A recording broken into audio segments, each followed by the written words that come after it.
everybody, welcome to Get Busy Watching. I'm your host, Honest Dan.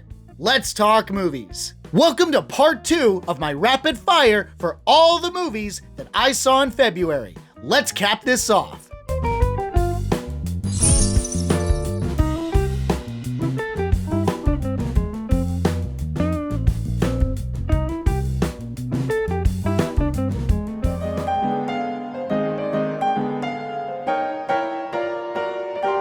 A young man is left at the altar. To salvage his honeymoon vacation, he takes his mother instead, and they have to pretend to be newlyweds.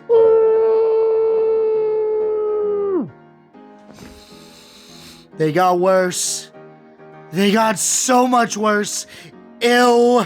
There is so much wrong in this story. I have no idea where to begin. The relentless, incestuous innuendos. They never stop. The sheer unlikability of nearly every single character. The dipshit, unappealing son. The over-the-top mom who wants to be a hoe and has no respect for her life. The cringeworthy writing and what could loosely be considered comedy is enough to make me wish I could soak in a jacuzzi full of sulfuric acid to feel more relaxed. Poop jokes, pee-pee jokes, oh my god. I wish I could compliment the deeper story about a thankless son truly bonding with his mother, but the whirlwind of so many unfunny plot points rendered it null and void. The Netflix title isn't even the same as the in-movie title. I hated this. My honest rating for Honeymoon Crasher, a 1 out of 5. Bon, avec un petit bisou, ce serait mieux, non? Allez. Voilà.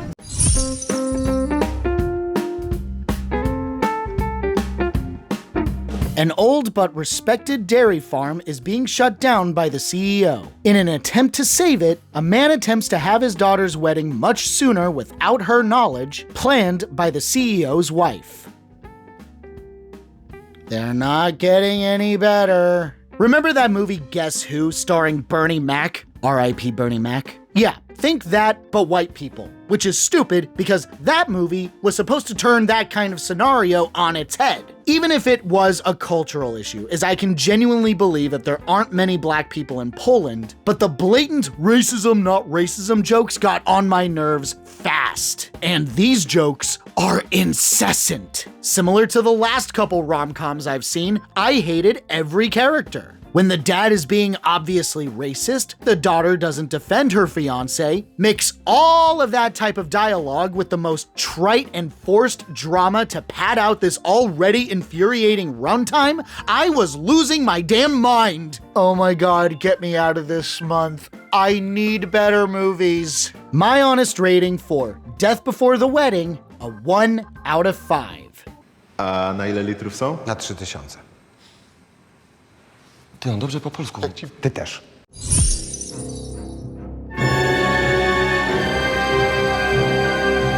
Based on Stephen King's short story, a cursed toy monkey responsible for the misfortunes of a pair of twin brothers continues its torment as adults. Oh, this was a whole lot of something, let me tell you that. Think Stand By Me meets Annabelle, but not taking itself seriously.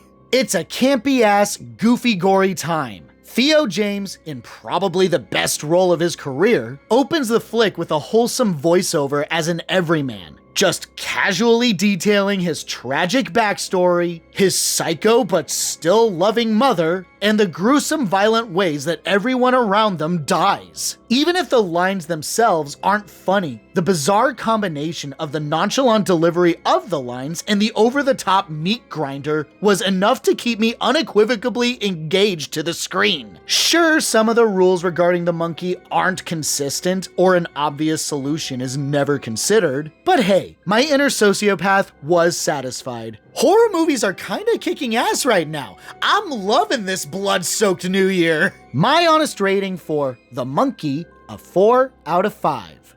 The monkey that likes killing our family. It's back.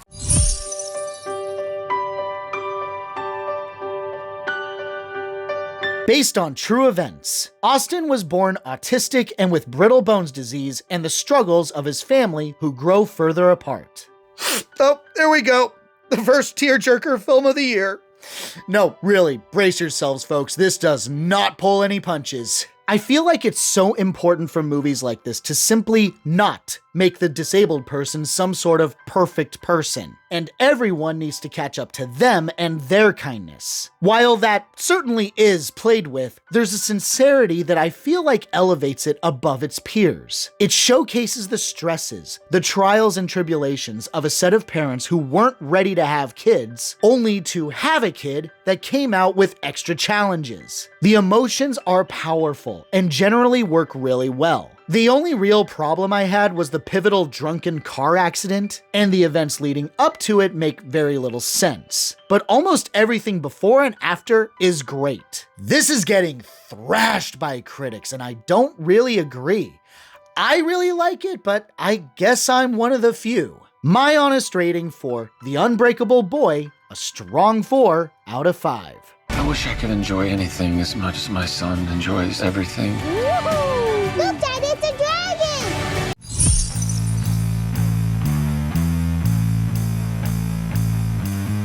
Geralt must stop a human and mermaid kingdom from going to war with each other over the forbidden love of their royal offspring. I don't know anything about the Witcher series, but I gotta ask.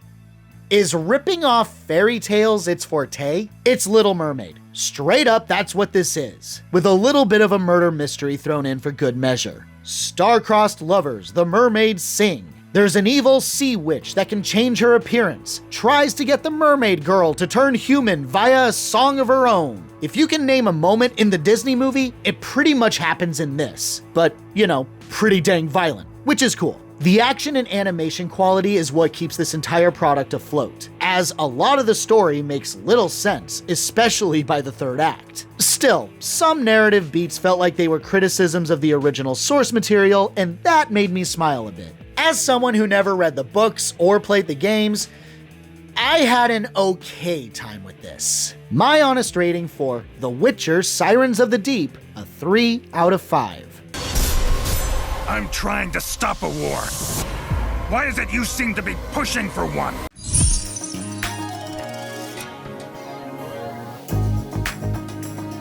A pair of newlyweds become targets when bad guys try to kill them over a mysterious Charlie and struggle to survive the night and each other. Oh, thank God this one doesn't suck.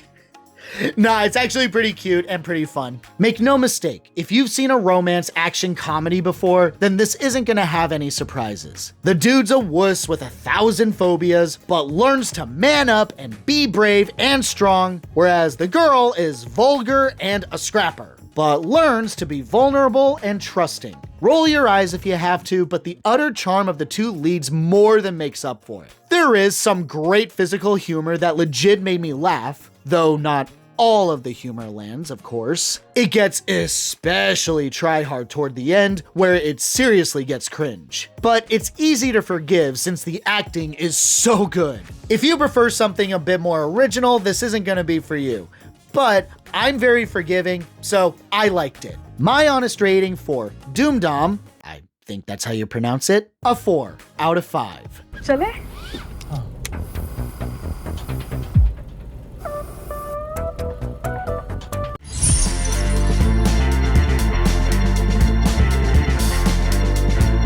Lewis Pullman and his pregnant girlfriend seek shelter with his former gangster dad, Ed Harris, and his new wholesome family after Lewis killed Bill Murray's son. Now Bill wants revenge. It's okay. The irreverent comedy certainly has its moments, but it takes a long time for it to get to where it needs to go. There is charm in the performances, the younger son being a wide-eyed innocent to the world, and his mom being the quintessential all-American family. Jennifer Coolidge as Ed's former lover is hilarious, the pregnant girlfriend is likable, and Lewis grows on you. And of course, the pairing of Bill and Pete Davidson is nothing short of entertaining. None of this is bad. It's the pacing that needed reworking, as we spend way too much time establishing characters, their relationships and personalities, and not enough time on moving the damn plot forward. Really, the best stuff is in the climax, which is what the entire movie should have been. I do recommend checking it out, but maybe not in theaters. Wait for it on a streaming platform. My honest rating for Riff Raff, a strong 3 out of 5. What are you doing? I get horny when I'm scared. I'm married. Who cares? It's just us and the shitty wildlife.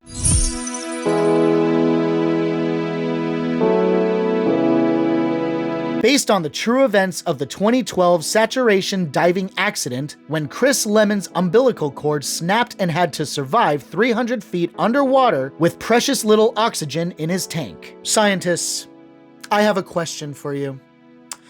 Does super thalassophobia exist? Because I think I just discovered it. I'm not joking when I tell you I was squirming like a worm on a hook nearly every minute while the film was under the sea. The mic drop moment was when the actual cord broke and the volume just dies as Chris is flung away into the open vastness of pure black. My soul left my body. From that point on, it's pretty much everything you'd expect from a survival flick. Everyone's scrambling to figure out what to do, thing after thing goes wrong, someone gets innovative, which helps a great deal, and then the hyper-intense finale kicks off where you're biting your nails like crazy. I don't know how it's gonna stand the test of time, but no, it's a thrill ride. I highly recommend it. My honest rating for Last Breath, a 5 out of 5.